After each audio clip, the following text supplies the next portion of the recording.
Baik.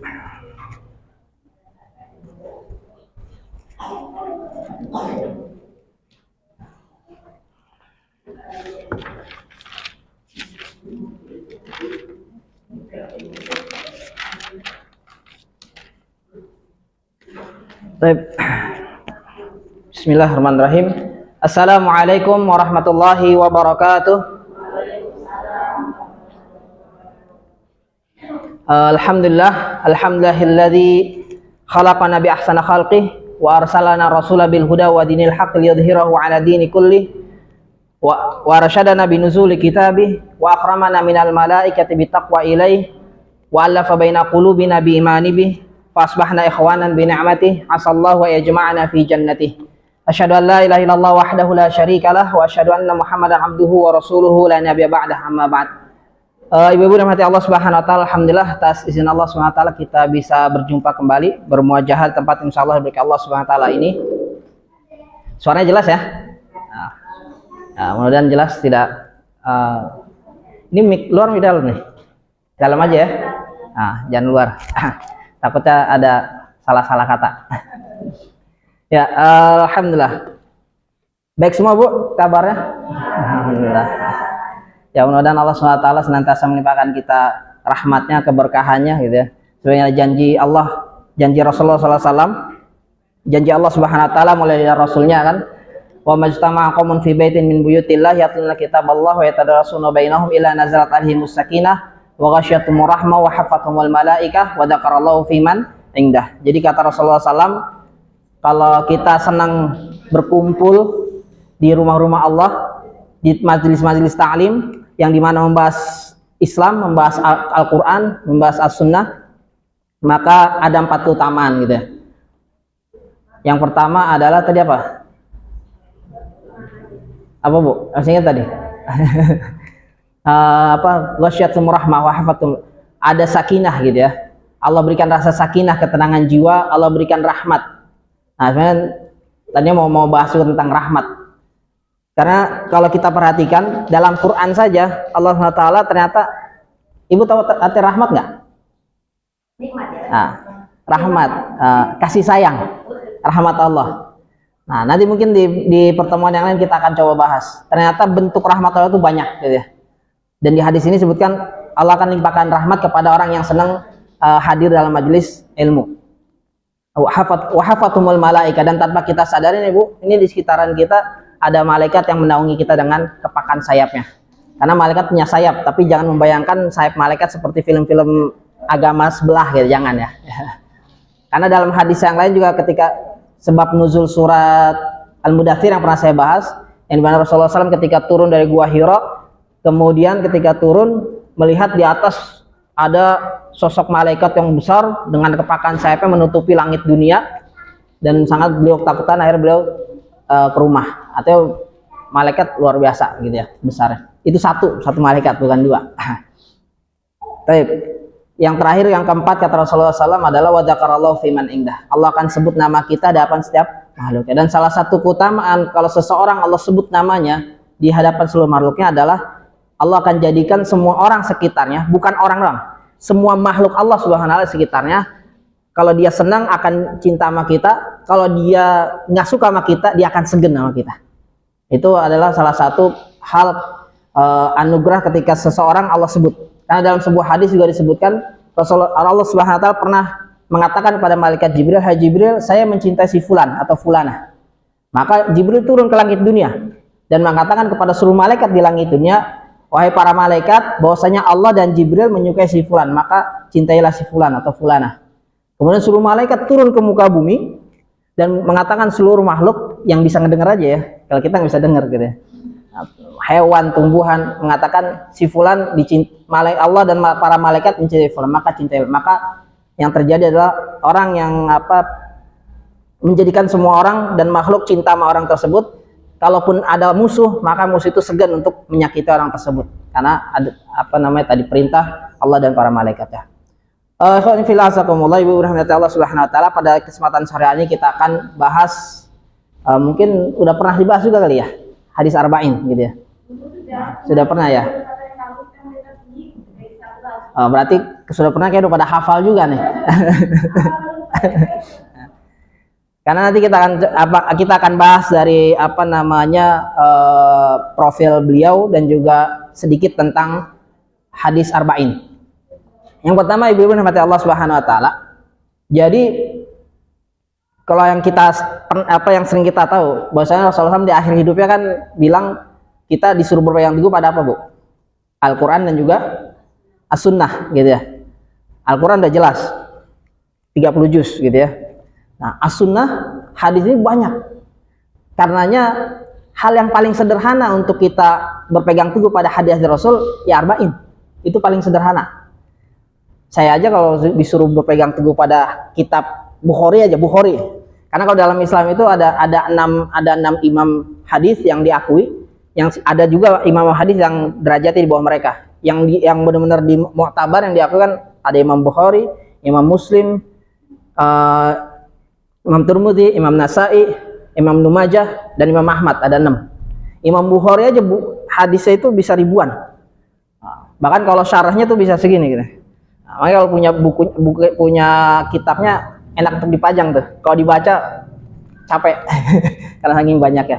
Nah, maka untuk mempermudah itu masya Allah dengan adanya kitab hadis arba'in ini, Bu, ini memudah kita ya minimal di antara ribuan hadis Rasulullah SAW yang tercantum di berbagai kitab-kitab hadis, minimal kita punya hadis arba'in gitu ya.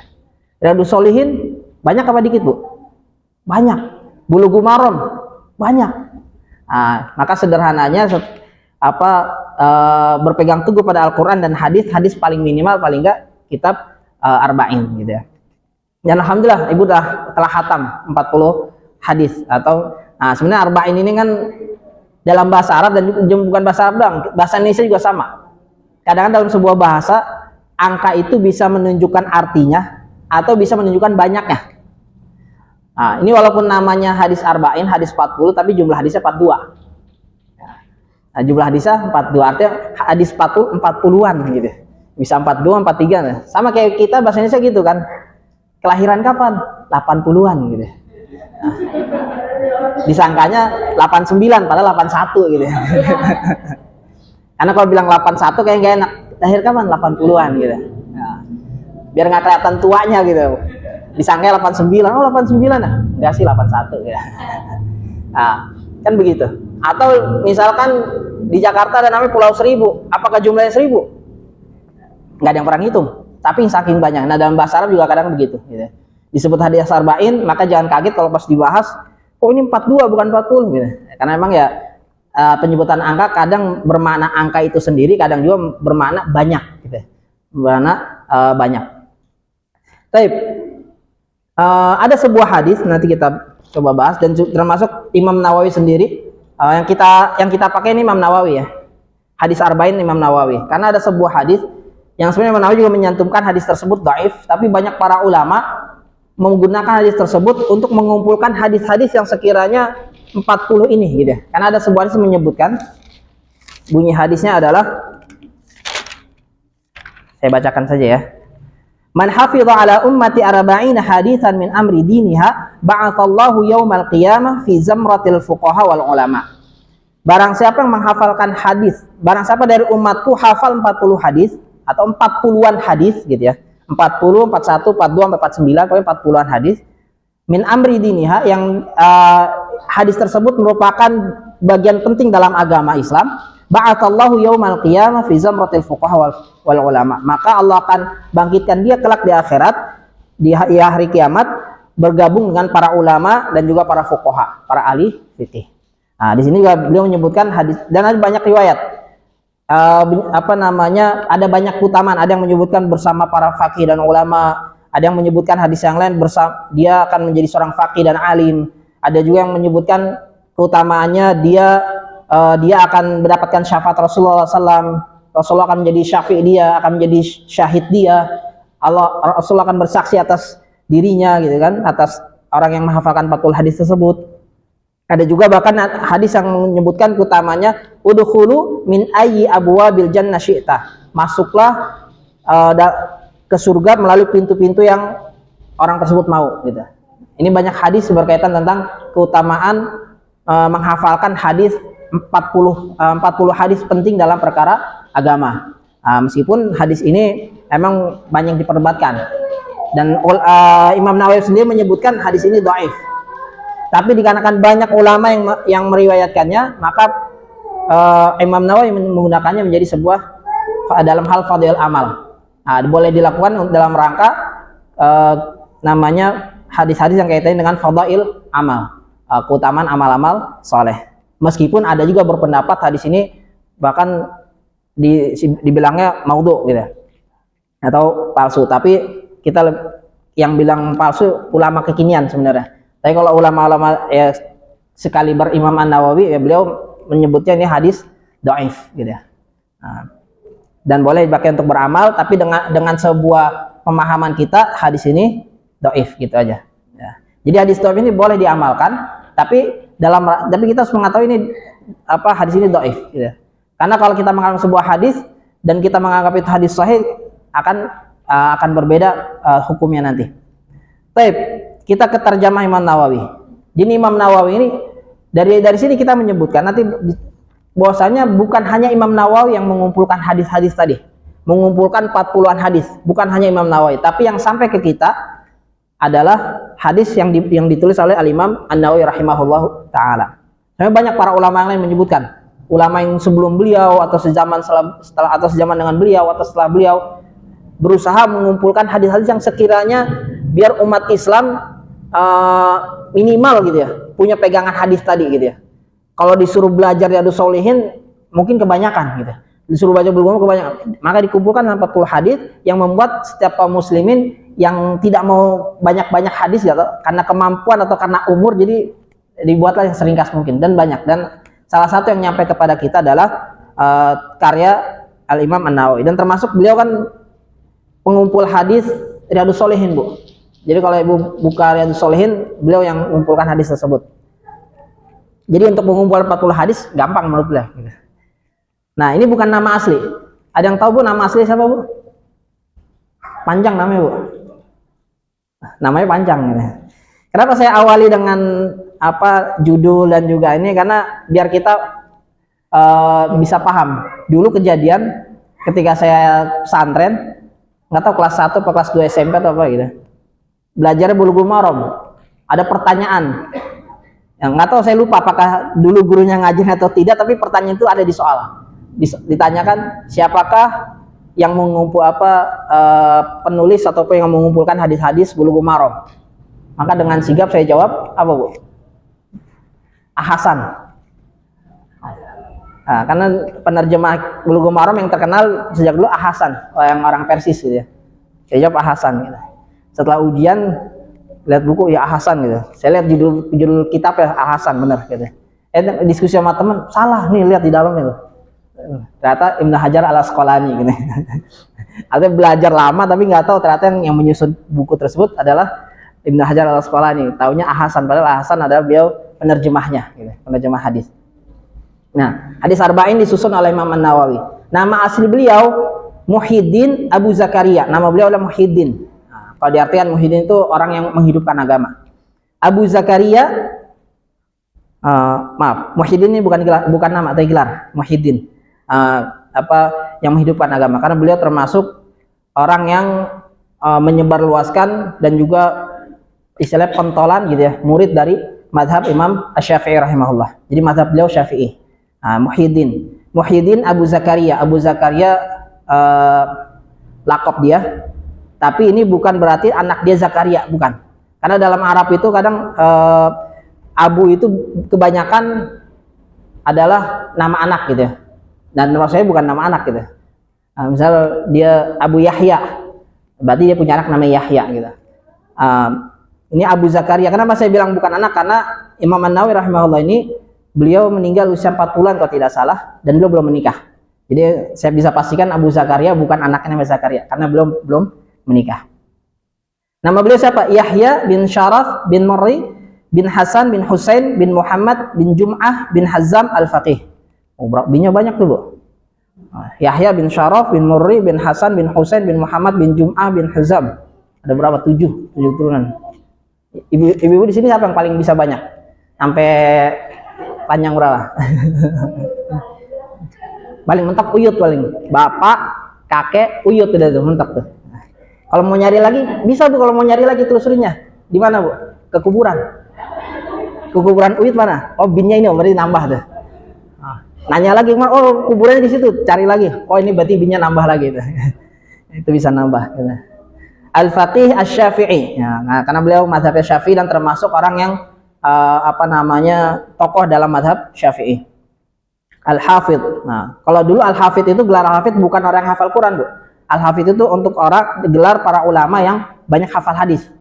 Nah, memang Imam Bukhari dapat gelar Al-Hafidh enggak? Kalau Imam Bukhari bukan Al-Hafidh, di atas ya, Al-Imam. Al-Imam Al-Bukhari. Nah, kalau zaman sekarang Al-Hafidh itu untuk orang yang hafal Quran 30 juz. Tapi kalau zaman dulu, zaman para ulama, Imam Nawawi, gelar Al-Hafidh ini untuk yang hafal ribuan hadis. Kenapa bukan untuk hafal? Karena biasa kalau orang hafal ribuan hadis pasti hafal Quran. Karena zaman dulu itu nggak mungkin orang ngafalin hadis kecuali dia 30 juz dulu hafal Quran. Gitu. Maka alhamdulillah zaman sekarang nggak ada syarat itu, Bu. Kalau ada syarat itu, saya juga mungkin nggak ngafal, ibu-ibu nggak bisa ngafalin hadis gitu. Karena nggak boleh ngafalin dulu, hafalin dulu 30 juz gitu. Al-Hafidh Az-Zahid An-Nawawi. An-Nawawi ini memang beliau dari daerah Nawawi dan dikenal sebagai Al-Imam An-Nawawi. Beliau dilahirkan di bulan Muharram tahun 631 Masehi. Apa Hijriah? Hijriah, maaf. 631 Hijriah. Dan kemudian meninggalnya 651 kayaknya nih. Ya, tahun 600-an lah, 631 beliau. Dan banyak sekali karya-karya beliau. Meskipun beliau usianya pendek, tapi karya-karya beliau banyak, termasuk ini dan juga termasuk Riyadhus Shalihin gitu ya. Salah satu fenomenal adalah Riyadhus Shalihin. Dan dalam kitab fikih juga banyak karya-karya beliau. Dan beliau termasuk dikenal sebagai ahli fikih, ahli hadis gitu ya. Dan waranya dan juga wara. Baik, kita masuk ke muqaddimah beliau tentang buku Arba'in Nawawi ini. Setelah salawat dan salam, beliau menyebutkan faqad ruwina an Ali bin Abi Thalib radhiyallahu anhu wa Abdullah bin Mas'ud wa Mu'adz bin Jabal wa Ubay wa Abi Darda wa bin Umar wa bin Abbas wa Anas bin Malik wa Abu Hurairah wa Abi Sa'id Al-Khudri radhiyallahu taala anhum min turuq katsirat bi riwayatin mutanawwi'ah anna Rasulullah sallallahu alaihi wasallam yang tadi. Jadi ada sebuah hadis yang diriwayatkan dari Abi Thalib, Ali bin Abi Thalib. Beliau menyebutkan banyak sahabat karena emang hadis yang arba'in tadi banyak yang meriwayatkan. Diriwayatkan oleh Ali bin Abi Thalib, Abdullah bin Mas'ud, ini sahabat semua ini. Mu'adz bin Jabal, Abi Darda, Ibnu Umar, sebenarnya Abdullah bin Umar, Abdullah bin Abbas, Anas bin Malik, Abu Hurairah, Abi Sa'id Al-Khudri. Itu mereka yang meriwayatkan hadis-hadis yang berkaitan tadi yang saya sebutkan tadi. Barang siapa menghafal 40 hadis dalam perkara agama Islam, yang perkara pentingnya gitu ya, intisari Islam, maka dia kelak di akhirat akan dibangkitkan dengan para ulama, para faqih, dan juga bahkan Rasulullah SAW menjadi syafi'. Dan tetap beliau tadi menyebutkan hadis ini dhaif. Waqad sannafa ulama radhiyallahu anhum, dan beliau menyebutkan bahwasanya saya bukan orang pertama kali yang menyusun 40 hadis ini. Ulama-ulama sezaman beliau atau bahkan sebelum beliau itu sudah banyak yang menuliskan hadis arba'in gitu. Nah, dan saya juga belum ketemu tuh kitab hadis arba'in yang versi ulama lain gitu. Beliau menyebutkan banyak nama. Fil babi ma la yuhsa minal musannafat. Banyak sekali ulama, saking banyaknya beliau tidak mampu menyebutkan. Hanya beliau menyebutkan fa awwalu ma alimtuhu sanafa fihi, yang saya tahu paling beberapa saja. Dan bahkan beliau menyebutkan yang saya tahu yang pertama kali menyusun 40 hadis ini adalah Abdullah bin Mubarak. Ini namanya nggak asing ya, Abdullah bin Mubarak, seorang ulama yang terkenal. Kemudian beliau menyebutkan setelah Abdullah bin Mubarak yang saya tahu adalah Muhammad bin Aslam At-Tusi, itu ulama juga. Kemudian siapa lagi? Kata beliau Al-Hasan bin Sufyan An-Nasa'i, Abu Bakar Al-Ajari, Abu Bakar Muhammad bin Ibrahim Al-Asfahani, kemudian Daruqutni, Al-Hakim, Abu Nuaim, Abu Abdurrahman As-Silmi, Abu Sa'id Al-Malini, Abu Utsman As-Sabuni, wa Abdullah bin Muhammad Al-Ansari, wa Abu Bakar Al-Baihaqi, dan seterusnya banyak. Artinya beliau menyebutkan banyak para ulama yang menyusun hadis arba'in ini. Cuman entah kenapa hanya Nawawi yang nyampe ke sini, ke kita gitu ya, ke zaman kita. Buku-buku beliau wallahualam kemana yang lainnya. Nah, mungkin bisa jadi kenapa kitab Arba'in Nawawi yang nyampe ke zaman sekarang ini karena beliau mazhabnya Syafi'i, dan mazhab Syafi'i kan banyak para pengikutnya. Nah, dan dijaga sampai nah.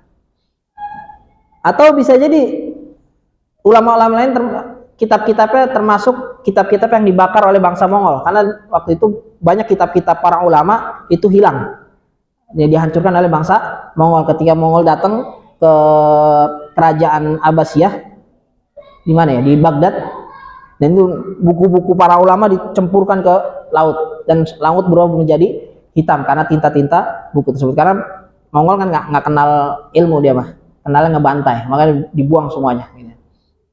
Bisa jadi kitab-kitab ulama yang lain hilang di sana. Tapi yang jelas banyak gitu. Dan kata beliau, saya telah beristikharah untuk menyusun kitab Arba'in ini gitu. Iktidaan biha ulail a'immah. Bagian dari saya ingin juga mengikuti jejak para ulama tadi gitu. Waqad ittafaqal ulama ala jawazil amal bil hadits dhaif fi fadail amal. Dan para ulama juga telah bersepakat bahwasanya boleh beramal soleh dengan hadis-hadis dhaif. Yang penting dhaifnya tidak terlalu gitu ya, tidak keterlaluan. Artinya beliau juga memandang hadis ini dhaifnya tidak terlalu gitu, sehingga beliau pun beramal dengan itu. Meskipun beliau menambahkan lagi, wa ma'a hadza, tadi hadis, kenapa saya menyusun hadis ini? Karena tadi ada keutamaan yang menyusun hadis Arba'in. Bukan menyusun sih, menghafal. Bagaimana seseorang bisa menghafal kitab hadis Arba'in kalau dia tidak tahu 40 hadis yang mana? Maka beliau membantu orang, menjadi wasilah bagi kaum muslimin untuk bisa mengetahui perkara agama yang penting dari 40 hadis tadi gitu. Nah, beliau juga menambahkan, bukan itu saja motivasi saya, ada hadis yang lain, liyablughal syahid minkum al-ghaib. Nah, termasuk bagian beliau ingin menjadi sebuah wasilah menyampaikan apa yang beliau ketahui dari hadis Rasulullah SAW agar bisa diketahui oleh kita semua. Dan juga ada hadis yang lain menjadi motivasi beliau kenapa menyusun kitab ini. Sebuah hadis menyebutkan, naddarallahu imra'an sami'a maqalati fawa'aha fa'addaha kama sami'aha. Sungguh beruntung, sungguh cemerlang, sungguh akan diberikan cahaya yang cemerlang oleh Allah Subhanahu wa taala seseorang yang mendengar hadis Rasulullah SAW, menghafalkannya, memahaminya, fa'addaha kama sami'a, dan dia mengamalkannya, termasuk menyampaikannya kepada orang lain dengan apa yang dia telah dengar. Tsumma minal ulama, dan ternyata kata beliau ada banyak ulama mengumpulkan 40 hadis khusus untuk usul fikih, 40 hadis khusus untuk fikih, 40 hadis untuk jihad, 40 hadis untuk adab, untuk zuhud dan perkara lain. Tapi kalau kata beliau, kalau saya mengumpulkan 40 hadis yang menurut saya ini menjadi qawaid syar'iyyah, hadis-hadis yang mencakup itu semua, yang beliau beranggapan 40 hadis yang beliau susun ini, 42 hadis yang beliau susun ini menjadi pegangan sederhana bagi kaum muslimin gitu, dalam memahami Islam. Makanya kita akan dapati hadis-hadis 42 ini itu termasuk kategorinya hadis jawami'ul kalim. Apa itu Bu, jawami'ul kalim Bu? Ada yang nama anaknya Kalim? Enggak ada ya? Nah, jawami'ul kalim. Jawami'ul kalim apa? Nah, ini salah satu keutamaan Rasulullah SAW. Rasulullah SAW itu diberikan keutamaan oleh Allah Subhanahu wa taala jawami'ul kalim. Perkataannya pendek tapi maknanya luas. Makanya kalau para ulama pengen yang mensyarah hadis ini, satu hadis bisa ratusan atau ribuan kalau emang nggak mau berhenti gitu ya. Nah, tapi kebanyakan cuman puluhan atau ratusan halaman saja satu hadis ya gitu ya. Nah, bahkan kalau beliau pengen menjabarkan lebih luas lagi bisa panjang lebar kali tinggi tuh Bu. Nah, tapi kan takutnya orang bacanya capean, ada beliau para pensyarah itu nggak banyak-banyak. Nah, Masya Allah. Jadi beliau merangkum 40 hadis ini. Karenanya yuk kita kalaupun tidak hafal minimal kita pernah baca gitu ya. Karena ternyata 40 hadis ini adalah beliau beristikharah memilih ribuan hadis yang beliau hafal. Ya Ibu bisa lihat Riyadhus Shalihin itu yang beliau susun. Dan memang hadis ini kalau Ibu baca Riyadhus Shalihin dari A sampai Z, dari awal sampai akhir pasti nemu hadis 42 nih. Pasti nemu 42 nih. Nah, dibandingkan Ibu baca Riyadhus Shalihin gitu, cukup baca 42 hadis ya. Nah, tentu kalau ingin lebih ya banyakin lagi gitu ya. Baik. Wa yanbaghi likulli raghibin fil akhirah ay ya'rif hadhil ahadits. Tentunya kata beliau, setiap kaum muslim yang menginginkan akhiratnya baik gitu ya, yang menginginkan kehidupan akhirat yang baik, bekal di akhiratnya, maka diharapkan mengetahui 42 hadis yang beliau susun ini. Nah, mashtamalat alaihi minal mahamat, karena banyak intisari agama Islam yang ada dalam hadis ini. Dan itu biasa bisa terungkap kalau kita baca syarahnya. Kadang kalau baca hadisnya doang kita anggap biasa aja tuh gitu. Tapi kalau kita baca syarahnya Bu, ternyata para ulama itu kemana-mana gitu pembahasannya. Ternyata dari kalimat ini ke sini ngalor ngidul gitu. Cuman ngalor ngidulnya bermanfaat gitu. Ngalornya ilmu gitu, kemana-mana gitu. Ternyata nyambung kemana-mana. Wahtawat alaihi minat tanbih an jami' ta'at, ada ketaatan, wala madhahara minat tadabbur, ada tadabbur, wa 'ala Allahi i'timadi, dan kepada Allah lah saya berserah diri, wa ilahi tafwidi wa istinadi, wa lahul hamdu wa ni'mah wa bihi taufiq wal ismah, dan kepada Allah lah aku minta petunjuk dan juga perlindungan. Nah, ini muqaddimah Imam An-Nawawi sebelum menyusun kitab hadis arba'in. Arba'in itu 40, tapi hadis yang beliau susun ada 42 hadis. Kita masuk ke hadis ya. Hadis yang pertama, kayaknya ada kalimat yang saya nggak baca nih. Oh, ini.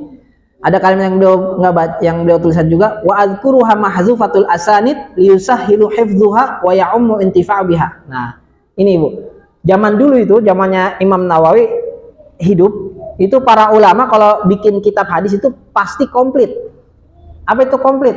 Komplit itu komplit sanadnya, matannya, sama rawinya gitu.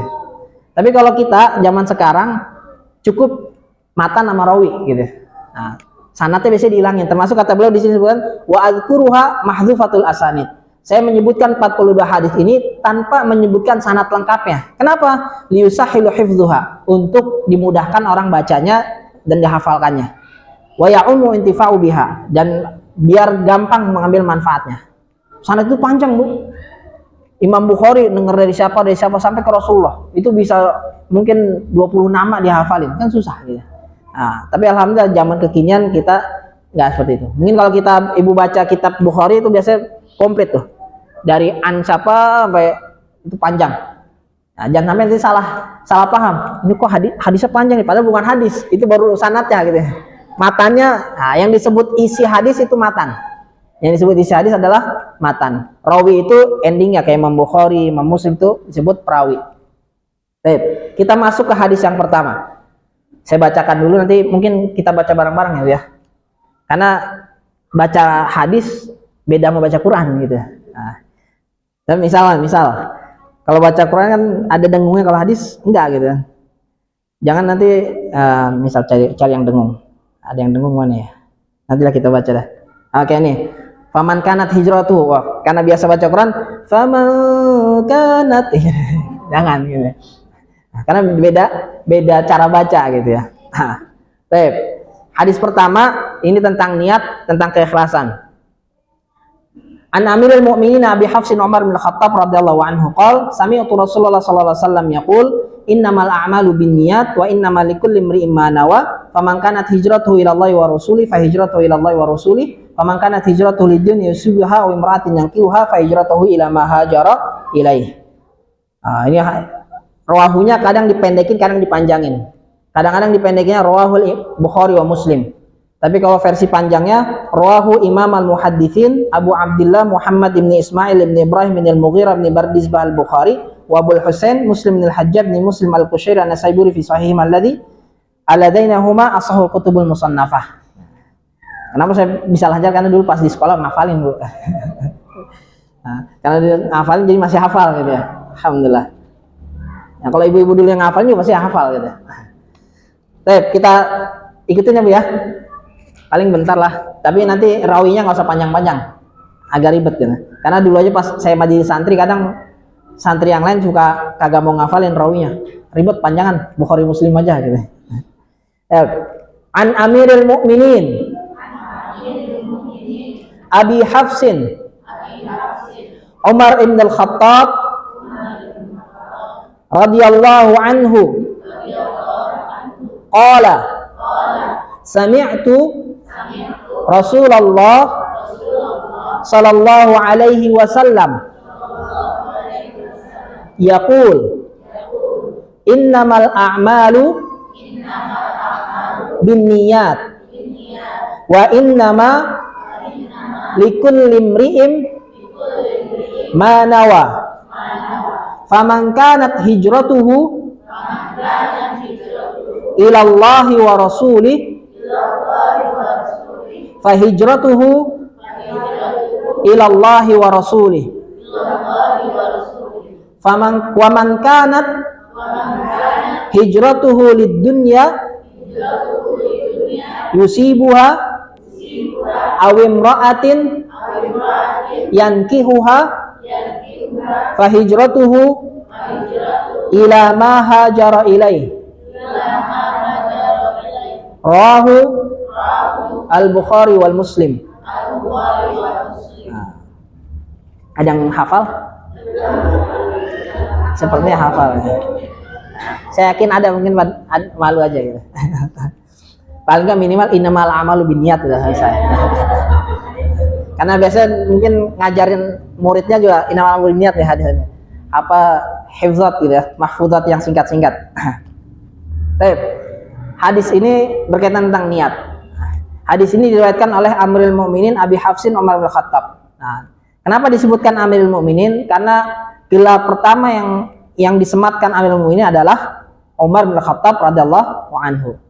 Nah, padahal kan Amirul Mukminin sebelumnya ada Abu Bakar. Nah, Umar ini kan khalifah kedua, Bu ya. Umar Khattab ini khalifah kedua. Setelah Rasulullah SAW, khalifah pertama Abu Bakar As-Siddiq radhiyallahu anhu, kemudian Umar Khattab radhiyallahu anhu, yang ketiga Utsman bin Affan radhiyallahu anhu, yang keempat baru Ali bin Abi Thalib radhiyallahu anhu. Nah, gelar pertama Amirul Mukminin itu disematkan pada Umar. Kenapa bukan Abu Bakar? Nah, ini permintaan Umar. Kata Umar Al-Khattab ketika beliau dilantik menjadi seorang khalifah, beliau mengatakan, saya bukan khalifah. Karena khalifah secara bahasa artinya pengganti. Beliau mengatakan, khalifah hanya Abu Bakar. Karena pengganti Rasul yang pantas menggantikan Rasulullah SAW, maqam Rasul hanya Abu Bakar. Karena Umar pun ketika zaman Rasulullah SAW masih hidup, beliau tadinya munafasa tuh, pengen membalap amalan-amalan Abu Bakar, tapi kemudian menyerah. Udah, saya nyerah. Abu Bakar selalu menang amal soleh dibandingkan saya, gitu. Selalu ranking pertama dalam sahabat selalu Abu Bakar As-Siddiq radhiyallahu anhu. Maka kata beliau, saya bukan khalifah. Khalifah itu hanya Abu Bakar As-Siddiq radhiyallahu anhu. Kalau saya adalah Amirul Mukminin. Maka sejak itu Umar dipanggil sebagai Amirul Mukminin. Nah, tidak sebagai khalifah karena beliau merasa tidak pantas. Masya Allah. Umar merasa tidak pantas menjadi khalifatul Rasul. Baik. Abi Hafsin. Kenapa Abi Hafsin? Karena anaknya namanya Hafsah. Dan Hafsah adalah salah satu istri Nabi Muhammad SAW. Hafsah binti Umar. Umar Khattab radhiyallahu anhu, semoga Allah meridainya. Dan hadis ini Ibu sekalian rahmati Allah SWT, dalam secara sanadnya ini termasuk hadis gharib, gitu. Hadis ini masyhur binisbatil ila akhirih dan gharib binisbati awalihi. Jadi kalau dalam sanad itu disebut gharib itu manakala yang meriwayatkan hadis tersebut hanya satu atau dua atau tiga orang. Dan ternyata para ulama mendapati hadis ini yang meriwayatkan dari Rasulullah SAW hanya Umar bin Khattab radhiyallahu anhu. Di sini disebutkan yang meriwayatkan hadis ini hanya Umar, dan yang meriwayatkan dari Umar hanya Alqamah bin Abi Waqqas, dan meriwayatkan dari Alqamah bin Waqqas hanya Muhammad bin Ibrahim At-Taimi, dan yang meriwayatkan dari Muhammad bin Ibrahim At-Taimi hanya Muhammad bin Ibrahim.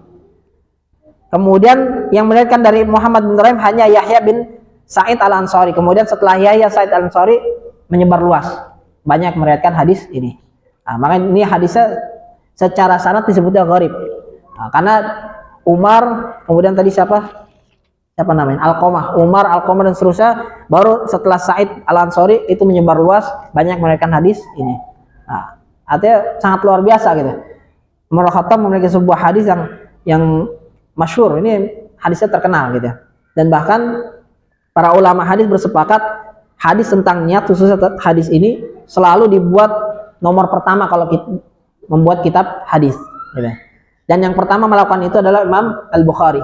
Imam Bukhari yang pertama kali melakukan menaruh kitab hadis niat khusus hadis ini di nomor pertama, gitu.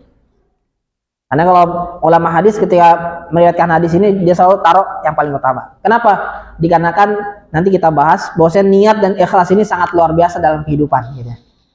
Sehingga para ulama bersepakat kenapa ditaruh pertama, agar para pembaca hadis gitu ya, yang ketika belajar hadis itu benar-benar harus serius dalam hal niat gitu ya. Karena niat ini membuat kita bahagia atau sengsara gitu ya. Contoh misalkan karena perkara niat ada seseorang masuk surga juga masuk neraka. Atau ada seseorang yang dia masuk surga, ada yang tidak dapat apa-apa gitu. Ada dalam sebuah ayat Quran disebutkan surat Hud ayat 17 mana ya? Maaf. Tadi ada, saya cari dulu bentar, Bu. Tadi saya baca di mana ya? Ini saking banyak ini, Bu.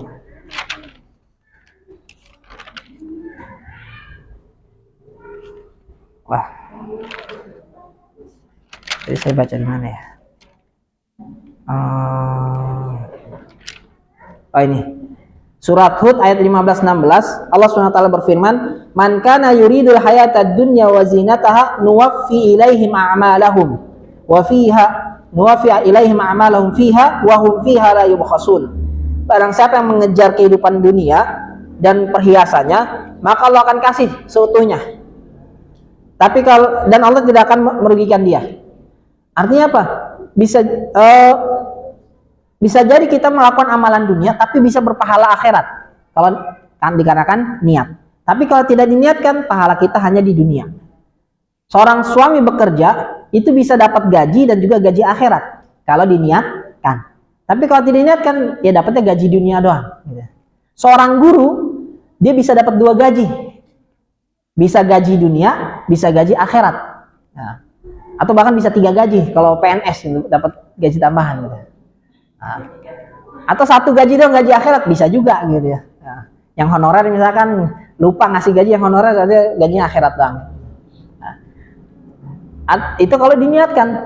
Kalau seorang guru berniat dia ingin infak ilmunya gitu kan, ingin menghadirkan generasi yang soleh dan soleha, insya Allah dia tidak hanya dapat gaji dunia, gaji akhirat dapat. Tapi kalau yang dia kejar adalah ngisi waktu luang, yang dia kejar hanyalah lumayan per bulannya dapat sekian ratus atau sekian juta, nah kata Allah nuwafi, Allah kasih seutuhnya. Wa hum fiha la yubkhasun, kata Allah nggak akan zalim, dia akan kasih. Dagang juga sama, ada pedagang yang dapat dunia akhirat, ada yang dunia doang gitu. Kalau pedagang orang kafir ya dapatnya dunia doang gitu. Orang muslim juga bisa kalau dia ngejarnya hanya keuntungan. Tapi kalau dia diselipkan di dalamnya sedekah, insya Allah dunia akhirat. Ya misalkan dia dagang bubur yang biasa 2 centong, dia lebih 3 centong misalkan. Kenapa 3 centong ya? Ya 1 centongnya sedekah dari saya. Padahal si pembeli nggak tahu. Pembeli hanya tahu, oh banyak porsinya kalau beli di dia. Gitu. Padahal itu sedekah dari si pembeli. Itu bisa juga gitu. Banyak hal lah gitu. Tergantung niat. Artinya perkaranya penting. Bahkan dalam hal ibadah gitu.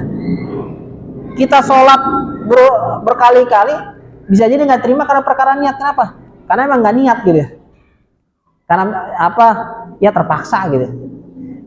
Ya mau gimana lagi, ya saya sholat aja lah, nggak ada keinginan emang hudurul qalb, nggak ada keinginan ingin menyembah Allah, hanya sekedar gedebak-gedebuk aja, yang penting saya dinilai udah sholat gitu. Nah, ada dia nggak dapat pahala akhirat, itu bisa dikarenakan tidak ada niat. Karena para ulama menyimpulkan taruh di pertama agar setiap kaum muslimin yang membaca ini engeh gitu ya, fokus bahwa niat itu penting. Nah, kenapa? Mi'yar li tashihil amal. Nah, niat itu karena sebagai patokan dari penilaian sebuah amal soleh. Nah, nanti perkara yang lain juga niat itu ternyata mengajarkan pada kita, Bu, untuk berpikir ending dari segala sesuatu. Kita sholat niatnya lillahi ta'ala. Artinya spirit kita itu ngejar ridha Allah. Karena ngejar ridha Allah maka kita nggak pernah berhenti sholat. Nah, tapi kalau kita niatnya misal dulu gitu ya, ketika masih single, masih sendiri gitu, ngejarnya biar dapat lelaki yang soleh misalkan. Nah, Maka ketika dapat suami yang soleh, udah berhenti tuh, sholatnya biasa-biasa aja gitu. Nah, kenapa? Karena dulu rajin sholat 5 waktu, sholat duha rajin, tahajud rajin gitu. Apa namanya? Karena pengen dapat laki-laki yang soleh gitu. Nikah dapat yang soleh. Ada sholat 5 waktu aja lah, yang lain dah gitu. Nah, kenapa? Karena niat dia dapat laki yang soleh, ketika dia dapat udah selesai. Tapi kalau niat kita lillah, selama kita belum dapat ridha Allah, kita nggak akan berhenti. Nah, artinya apa? Niat itu mengajaran kita tentang ujung gitu ya, tentang ujung dari amal kita. Itu kita bisa praktekkan dalam kehidupan kita, Bu. Kita ajarkan pada anak kita, anak-anak kita belajar ke sekolah, niatnya apa? Endingnya mau apa gitu? Oh, endingnya pengen dapat kerja. Ya udah, anak nggak mau sekolah. Ngapain capek-capek ke sekolah mah? Nanti juga kerja nggak dilihat ijazahnya gitu, tinggal paket, udah langsung. Nah, kan banyak orang tua begitu. Nah, kamu udah S1, S2, S3, kok nggak dapat kerja mulu? Berarti sekolah untuk kerja gitu. Nah, nanti berpikir endingnya apa gitu. Nah, itu adalah salah satu manfaat dari belajar niat. Allah dan Rasulnya mengajarkan pada kita, dalam kita beramal soleh, dalam ibadah maupun muamalah, kita harus punya targetannya apa, ending yang kita pengen capai apa, dan itu menjadi spirit kita untuk meraih itu semua. Baik. Berbicara tentang niat, maka erat kaitan dengan keikhlasan. Karenanya dalam hal ibadah kita diterima karena ikhlas lillahi ta'ala, dan juga karena ittiba bir Rasul. Karena ada mengikuti tuntunannya gitu ya. Dalam perkara ibadah tentunya, dalam hal perkara ibadah. Karenanya ketika kita beramal soleh, kita sholat, kita puasa, kita baca Quran, itu harus kita hadirkan niat lillahi ta'ala. Dan juga kita harus tahu bagaimana tata cara melakukannya gitu. Makanya penting untuk kita belajar. Karena dalam Islam dianjurkan belajar itu sampai ending meninggal gitu. Bahkan salah satu itu menjadi ciri kebaikan seseorang. Karena kata Rasulullah SAW, bahwasanya Allah, ada hamba-hamba Allah yang Allah daya gunakan, Allah pergunakan, Allah pekerjakan, Allah jadikan dia bermanfaat. Cirinya apa? Yuwafiqhu li'amali shalih hatta mautihi. Allah jadikan dia senantiasa beramal saleh sampai meninggalnya gitu. Artinya kita kalau ditakdirkan Allah bisa beramal saleh terus-terusan, dan salah satu yang membuat kita bisa beramal saleh secara kuat, salah satu adalah dengan ilmu. Kan dengan kita belajar ada motivasi, Bu. Gitu. Ada motivasi. Kenapa kita lihat ini kok orang rajin banget berinfak? Karena bisa jadi hadis tentang sodako kuat banget di diri dia, sementara yang ini biasa-biasa aja. Nah, padahal sama-sama ilmunya. Nah, berarti yang ini meyakini, yang enggak gitu. Makanya pernah ada seorang ustadz menyebutkan, jangan sampai kita beramal soleh setelah ada bukti sainsnya dulu gitu. Justru kita bagusnya beramal soleh dikarenakan keyakinan kita atas arahan Allah dan Rasulnya gitu. Karena dengan kemajuan teknologi kan banyak ya Bu ya, pembuktian dari ajaran Islam gitu kan. Kayak misalkan apa Bu? Misalkan kalau ada lalat hinggap diiniin dulu gitu kan. Atau perkara habas sauda dawa likulida, obat untuk segala penyakit. Kita kata siapa nih? Setelah dipaparkan nih ada penelitian ABC dan oh iya benar, baru kita. Nah, itu menjadi pertanyaan. Kita minum habas sauda itu dikarenakan kita percaya hadis Rasul atau karena penelitian? Nah, yang bagus kita melakukan amal ibadah tersebut dikarenakan kita yakin dengan hadis Rasulullah SAW. Adapun penelitian adalah memperkuat hadis Rasulullah SAW, memperkuat kita untuk masya Allah ternyata benar apa yang disampaikan Rasulullah SAW. Tapi kaitan dia dengan itu. Makanya wajar ketika peristiwa Isra Mi'raj Bu, itu nggak sedikit kaum muslimin yang murtad dan ragu. Makanya sosok Abu Bakar As-Siddiq mendapat gelar As-Siddiq dengan ketidakraguan itu. Kalau zaman sekarang belum tentu juga banyak kaum muslimin yang beriman. Karena sampai sekarang kan belum diketemukan, Bu. Belum diketemukan kendaraan yang bisa pergi dari Masjidil Haram, Masjidil Aqsa ke langit bolak-balik semalam, belum ada. Ada nggak Bu? Saya yakin nggak ada. Tapi Abu Bakar Siddiq percaya, pasti terjadi. Pasti itu benar, bukan bohong gitu. Luar biasa gitu. Keyakinan beliau terhadap apa yang disabdakan Rasulullah SAW. Maka kita harus yakin tentang itu. Baik. Nah, apa itu niat? Niat itu secara bahasa al-qasdu atau keinginan gitu ya. Secara syariat qasdu syai' muqtarinan bi fi'lih. Itu keinginan sesuatu yang berdampingan berkaitan dengan ingin melaksanakannya gitu ya. Karenanya dalam mazhab Imam Syafi'i kalau tidak salah, koreksi saya kalau salah. Dalam Imam Syafi'i contoh niat sholat itu menjelang sholat itu sendiri, karena secara bahasa, secara istilah tadi kan qasdu syai' muqtarinan bi fi'lih. Niat itu dimunculkan muqtarinan itu berdempetan dengan amalannya gitu. Makanya belum dalam fikih beliau adalah ketika takbir niat, kemudian makanya ada yang orang ketika takbir agak lama kan, nah itu sampai baca niat gitu. Ada yang sebelum takbir. Nah, karena tadi muqtarinan bi fi'lih, dengan kalimat memahami istilah niat itu dalam muqtarinan bi fi'lih, maka benar-benar dekat dengan amalan fi'il tadi, saat takbirul ihram kemudian niat. Nah, atau ya, itu satu pendapat yang lain, bahkan kita dari rumah dalam hati punya keinginan sholat maghrib, di masjid langsung Allahu Akbar, itu ada ulama yang menyebutkan udah termasuk niat ya gitu. Ada yang seperti itu. Nah, dan niat dilafadzkan atau tidak, Bu? Nah, itu perkara perbedaan pendapat. Tapi yang pertama, para ulama bersepakat niat itu mahal qalb. Semua mazhab bersepakat niat itu tempatnya di hati. Adapun pelafatannya ada yang membolehkan, ada yang tidak. Ada yang membolehkan, ada yang tidak. Jadi semuanya adalah dalam hati, semuanya. Gitu. Karenanya kita pun tidak sekedar mengucapkan, tapi di sini ada sebuah keyakinan dalam hati kita, ada penguatan. Karena ulama yang membolehkan niat dalam ditalafutkan itu adalah dalam hal memperkuat niat dalam hati. Karena kadang-kadang kan kita untuk memperkuat niat kita ini kan ucapkan. Bahkan termasuk ada juga yang untuk memperkuat niat itu sampai berdoa dengan baca surat An-Nas gitu kan. Itu dalam rangka memperkuat niat gitu.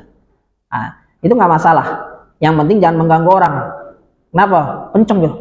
Udah kenceng salah lagi. Nah itu kasihan orang sebelah ini. Nah, talafut itu boleh dalam rangka tadi memperkuat tadi gitu. Tapi kalau mengganggu orang lain nggak boleh. Sampai apa usoli kenceng, usoli yang sebelahnya tahu dia salah baca gitu. Nah, misal harus rokaatain dia baca 4 rakaat misalkan. Kan jadi mau takbir jadi bingung. Salah ente niatnya gitu. Nah, jadi salah. Nah, itu nanti nanti ada perbedaan pendapat juga. Kalau misalkan seseorang talafut niatnya salah tapi di hatinya benar, maka para ulama bersepakat karena konten utamanya di hati, maka tetap di hati. Termasuk kan kadang apalagi orang non Arab kayak kita non Arab, Bu. Kadang salah ngafalin gitu kan, harus 4 rakaat jadi rakaatain, dan termasuk jangan sampai hal tersebut membuat kita pusing mau takbir, aduh apa ya kalimatnya, jangan gitu. Jangan membuat itu menjadi pusing, kemudian turun lagi, buka buku lagi, tadi bacanya apa ini. Karena para ulama bersepakat kalaupun kita salah talafutnya, yang utama adalah dalam hati. Yang penting hati kita, ya Allah saya mau sholat maghrib 3 rakaat lillahi ta'ala, mau sholat zuhur 4 rakaat, itu yang dinilai itu. Yang jadi masalah ketika kita di sini yang bermasalah. Padahal udah tahu lagi sholat zuhur, karena baru bangun tidur dia niatnya asar, nah itu salah itu. Nah, yang tahu bukan nggak ada orang lain, kita. Jadi kalau kita bangun tidur, Bu, udah asar kayaknya nih, sholat niatnya asar gitu. Nah, itu harus ulang lagi. Nah, dan itu nggak ada yang tahu kecuali kita dan Allah SWT. Karena suami kita juga nggak tahu kita niatnya asar, karena dalam hati kita yang tahu sendiri gitu. Setelah salam kita lihat jam, masih jam 1 gitu ya.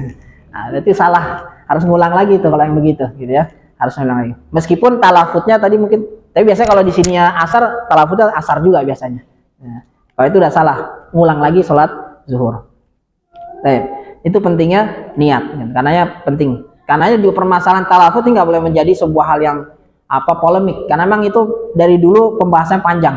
Ada yang membolehkan, ada yang tidak. Tergantung kita mau pilih yang mana. Kita mau ikut ulama yang membolehkan atau yang tidak. Intinya tidak boleh mengganggu tadi dengan melafatkan secara keras, atau tidak boleh semacam itu.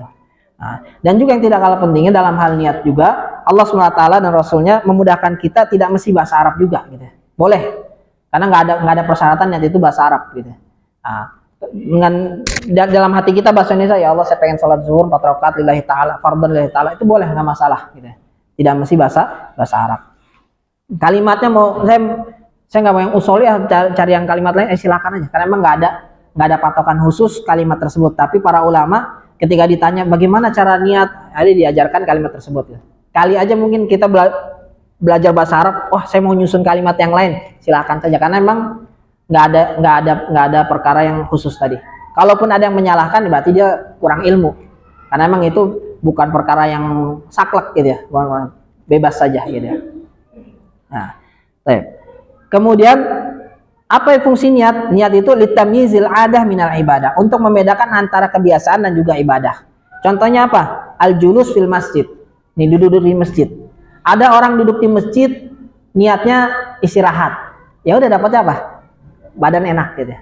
Nah, tapi kalau duduk di masjid niatnya itikaf, niatnya belajar ilmu, itu dapat rehatnya, dapat juga pahalanya. Nah, karena penting niat tadi gitu. Atau yang kedua, tamyizi rabbil ibadah ba'duha ba'dan, untuk membedakan tingkatan dari ibadah itu sendiri. Contohnya apa? Contohnya orang sholat 4 rakaat. Ada yang niatnya 4 rakaat sholat zuhur, ada yang 4 rakaat niatnya sholat sunnah. Nah itu karena niatnya sholat sunnah derajat sini, niatnya sholat zuhur berarti di atas ya, karena zuhur adalah sholat rawatib. Jadi ibadah juga mempengaruhi tingkatan kualitas ibadah kita di hadapan Allah Subhanahu wa taala. Karena penting kita untuk niat. Karenanya dalam hal ibadah, dan ternyata ibadah, kalau Imam Ibnu Taimiyah menyebutkan ismun jami'un likulli ma yuhibbullah wa yardah. Ibadah itu adalah sebuah kosakata yang mencakup seluruh aspek yang Allah sukai dan Allah ridhoi. Karenanya dari sini kita bisa memahami, kita bisa menjadikan segala aktivitas kita bernilai ibadah dengan Allah Subhanahu wa taala. Atau kalau pembahasannya mahdhu dan ghairu mahdhu. Artinya kita muamalah kita, aktivitas harian kita itu bisa bernilai ibadah dengan Allah Subhanahu wa taala dikarenakan niat. Ibu masak itu bisa bernilai ibadah, Bu. Kalau diniatkan. Kalau nggak diniatkan, ya dapat enaknya doang gitu. Masakannya enak gitu. Nah, ngasuh anak gitu menjadi ibu rumah tangga, itu bisa nilai ibadah kalau diniatkan. Tapi kalau nggak diniatkan, yang ya segitu aja dapatnya. Ya, nah, kalau gede jangan lupa mama ya, nah ya. Kalau gajinya besar, ini renov rumah mama, papa nggak bisa renov misalkan.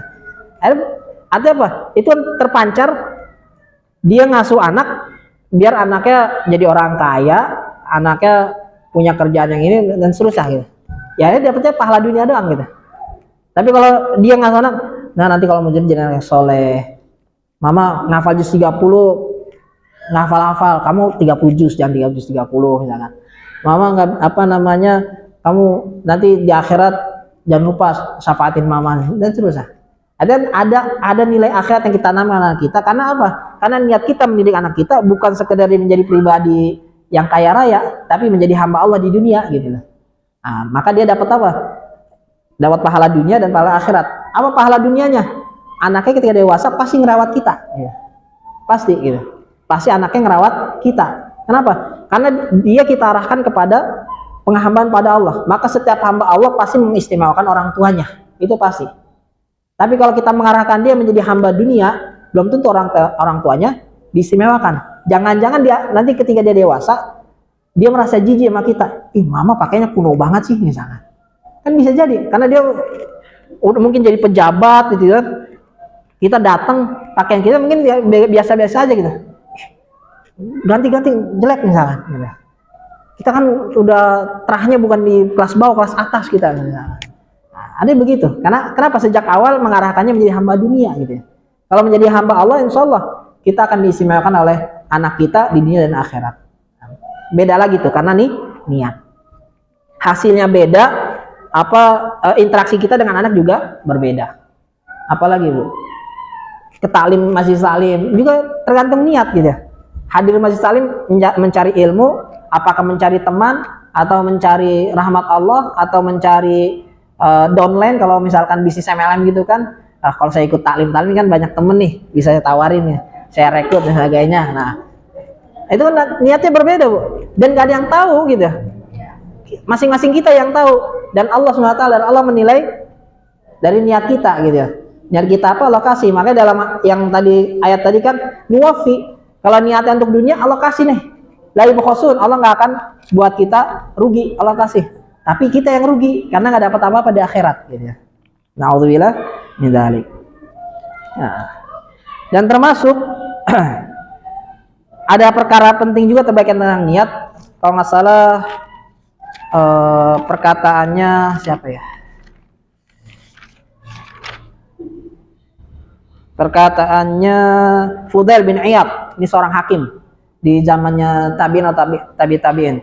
Fudail bin Iyad mengatakan, tarkul amal min ajlin nasi riya, meninggalkan amal soleh dikarenakan kita takut pada manusia, riya. Ada maksudnya gini, ibu mau ngaji nih, datang ngaji, kemudian ngelihat tetangga keluar, aduh nanti saya takutnya dianggap solehah, nah jadi saya masuk lagi. Nanti kalau saya ngaji dianggapnya ria, wah biasa juga kagak ngaji loh, tumen-tumenan ngaji gitu ya. Nah, yaudah masuk lagi dah. Itu kata Fudail bin Iyad, ria itu. Dia menganggap dengan dia nggak jadi ngaji, biar nggak dianggap ria oleh tetangga saya. Padahal ketika dia meninggalkan amal soleh karena takut ria, itu ria. Nah, kita mau sedekah, tadi mau 100.000 tapi tetangga lihat orang ganti ya 5.000 aja. Atau nggak jadi, masa nggak jadi, nanti aja kamu lupa akhirnya nggak jadi sedekah. Nah itu juga termasuk ria. Nanti meninggalkan amal karena takut ria. Karena kalau ada bisikan semacam itu, teruskan amal solehnya, jangan ditinggalkan. Itu ria. Wal amalu min ajlin nasi syirk, dan kita beramal karena pengen mengharapkan ridho manusia, itu perbuatan syirik. Dan juga ria termasuk ya. Wal ikhlas ayyuwafiqallahu minhuma. Ikhlas itu ketika Allah menghilangkan itu semua gitu. Sifat ria Allah hilangkan, syirik Allah hanya lillahi ta'ala, itu disebut ikhlas lillahi ta'ala. Dan insya Allah juga akan berbeda, karena keikhlasan lillahi ta'ala ini menjadi ruh, spirit, akan berbeda. Betul niat itu ada dalam hati, tapi sesungguhnya tingkah laku kita bisa mencerminkan niat kita, bisa mencerminkan niat kita. Ketika kita memiliki niat ingin menjadi penghafal Quran, atau kita niat ingin menjadi hamba Allah yang soleh, menyembah Allah yang solihah, maka tercermin dalam amalan kita. Benar nggak kita mengejar itu? Gitu. Tapi kalau kita sholat zuhur di asar, sholat asar menjelang maghrib misalkan, atau enggak zuhur di jamaah sama asar, maghrib di jamaah sama isya, berarti kan tidak mencerminkan niat kita menjadi pribadi yang solihah, gitu kan, tercermin gitu. Atau kita punya niat anak kita menjadi pribadi yang dia hafal Quran, dia hafal hadis, tapi kita nggak pernah nanya, nah udah baca Quran atau belum? Yang kita tanya, makan belum habis nih, makan minum mulu gitu. Mencerminkan apa? Emang niat kita tidak mencerminkan kita ingin mendidik anak kita menjadi pribadi yang paham agama. Ada pengajian tadi pagi misalkan, nggak kita suruh, padahal kita berkuar-kuar, saya pengen anak saya soleh-solehan. Ada pengajian anak-anak, anaknya nggak disuruh datang misalkan. Menunjukkan niat dia emang kurang kuat dalam dirinya untuk menjadi pribadi yang soleh dan solehah. Jadi niat itu dalam hati, tapi tercermin dalam diri kita. Dalam sholat juga seperti itu. Kalau niat kita emang ikhlas lillahi ta'ala, kita akan benar-benar khusyuk gitu. Akan benar-benar beda gitu ya. Sholat akan berbeda gitu. Malah saya sekarang berpikir saya belum dapat jawaban, cuman saya berpikir kejadian di zaman Umar bin Khattab radhiyallahu anhu, sangat luar biasa para sahabat itu sholat ya. Di saat Umar bin Khattab akan meninggal, itu kan kejadiannya Umar bin Khattab lagi jadi imam sholat tuh. Tiba-tiba ada orang seorang budak kafir, dia pura-pura ikut sholat, geser-geser, yang nyelip sampai ke depan, sampai di belakang Umar, dia tusuk Umar beberapa tusukan, 3 atau 4 kali tusukan. Sampai Umar terkapar. Orang itu setelah beberapa kali tusukan, orang itu pergi keluar masjid. Itu para sahabat nggak ada yang mencegah dia bisa merobos barisan sholat gitu. Hanya beberapa sahabat yang membatalkan sholat untuk ngurusin Umar. Ada seorang sahabat maju untuk menjadi pengganti imam. Dan beberapa sahabat ngejar orang tersebut. Tapi nggak salah orang itu akhirnya bunuh diri kalau tidak salah endingnya. Kita menggambarkan bagaimana para sahabat sholat gitu. Ada orang nikam, tapi para sahabat tetap sholat. Ibu bayangin kalau di sini ada yang begitu. jangankan nikam gitu, mati lampu bubar jangan-jangan gitu ya. Gitu. Mati lampu gerger dong langsung. Atau mungkin di belakang ada yang belum sholat teriak setan atau maling, udah bubar tuh, mana maling sama malingnya gitu. Nggak jadi sholatnya gitu. Ini ditikam, tapi para sahabat nggak bubar, hanya beberapa aja, ada yang jadi imam, ada yang bopong Umar, ada yang ngejar si pembunuhnya gitu. Masya Allah, itu luar biasa gitu. Menunjukkan apa? Niat sholatnya luar biasa gitu ya. Niat sholat dia luar biasa. Kalau kita kadang udah berusaha selentingan tuh lewat aja tuh gitu. Oh ya kuncinya tadi disimpan di sini nih. Lagi ini tahu, oh ya kompor belum dimatiin dan sebagainya. Nah, itu yang niatnya khusyuk aja kadang seperti itu. Apalagi yang sejak awal sholat udah kagak pakai niat khusyuk, Allahu Akbar. Udah bablas gitu. Nah, yang niatnya khusyuk aja masih diganggu, apalagi yang tidak punya niat khusyuk. Karena kalau yang nah itu salah satu trik ibu biar nggak diganggu sama setan, niatnya nggak khusyuk. Karena kata setan nggak perlu diganggu, ente juga udah salah. Gitu. Bener. Kalau orang udah tersesat nggak diganggu setan. Ini ada orang nih, jalannya udah pas masuk neraka nih, setan nggak akan ganggu. Setan tuh ganggu yang jalannya ke surga. Ini jalan mau ke surga diganggu sama setan. Kalau udah jalannya ke neraka, nanti ketemu ya, gitu ya. Kata setan udah say hello. Nanti ketemuan kita di sana di neraka mana ABC dan sebagainya. Nggak perlu diganggu orang ini. Gitu. Makanya kalau kita sholat khusyuk kemudian diganggu ya berarti kita memang lagi dalam hal kebenaran gitu, on the track gitu. Tapi ini udah jam berapa nih? Udah mau maghrib ya? Belum selesai nih. Ada pertanyaan Bu? Tadi nggak ada yang kasih kode-kode apa?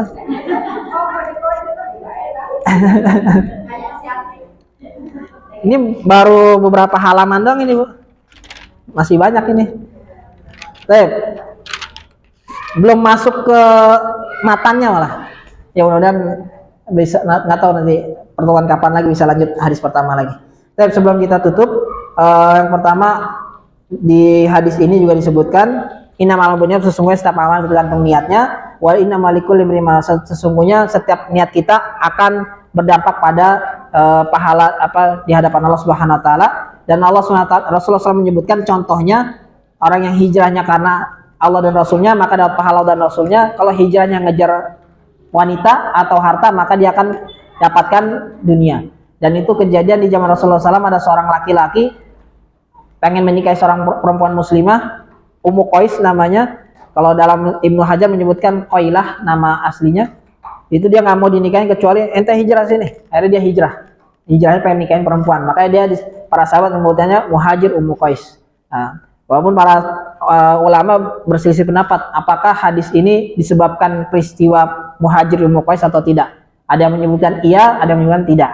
Nah, tapi titik poinnya adalah niat apapun yang kita lakukan di sini Rasulullah tidak mencelanya, tapi kita harus tanggung konsekuensinya. Ketika seorang hijrah karena nyari wanita, ya dia cukup dapat wanita itu, pahala akhiratnya nggak dapat. Ngejarnya karena nyari uang, dapat gaji ya udah dapat gaji doang, pahala akhirat nggak dapat. Artinya silakan boleh niat itu, termasuk dalam hal nikah. Dalam hadis disebutkan tunkahul mar'ah li arba, wanita itu dinikahi karena 4. 5 liha karena hartanya, li jamaliha karena cantiknya, li ardiha karena apa jabatan atau martabatnya, ningratnya, lidiniha atau karena agamanya. Bersyukur kalau seorang laki-laki nikah karena 4 ya, tapi saya jarang gitu. Maka kata Rasulullah terserah, mau karena 4 salah satu ini silakan, mau karena kecantikannya, karena hartanya, karena dia ningratnya atau karena agamanya. Rasulullah SAW membebaskan, tapi konsekuensinya pasti berbeda. Dan Rasulullah SAW mengarahkan yang penting niat dalam nikah tadi. Rasulullah SAW fazfar bidzatiddin, pilihlah seorang wanita karena agamanya, taribat yadak, karena engkau akan bahagia dan engkau akan mendapatkan keberkahan dan juga tidak sengsara gitu. Itu kata Rasulullah. Artinya niat itu bebas, kita Allah dan Rasulullah menyerang dia, terserah niat mau apa aja, tapi kita harus tanggung resiko dari setiap niat yang kita lakukan. Wallahu a'lam bishawab, mudah-mudahan bermanfaat dan mohon maaf karena menjelang maghrib juga ya. Kalau memang ada yang tanyakan silakan tanyakan, kalau ada waktunya nanti jawabnya kapan-kapan gitu ya. Assalamualaikum warahmatullahi wabarakatuh.